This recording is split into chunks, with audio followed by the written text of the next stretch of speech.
no, Cole. I'd ask you to do a pull on his match, but whoever loses this fight's going to have a long fall in their immediate future. This is a pivotal moment. Whoever comes up short here might just lose the match. I don't think that Ken's going to be good for much in this match.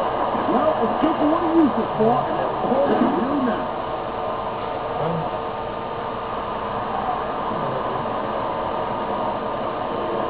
You talk about superstar. Oh my God, what a chair shot!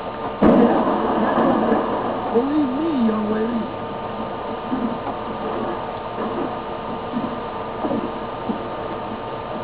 Hey, the ref's got a tough job. I'm trying to keep these superstars on the upside that hard.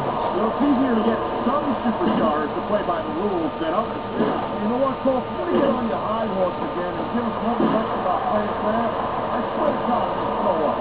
Is it so wrong to ask a superstar to play by the rules, Pat? That doesn't seem to be so unreasonable to me. That's because you never competed in a match, Cole.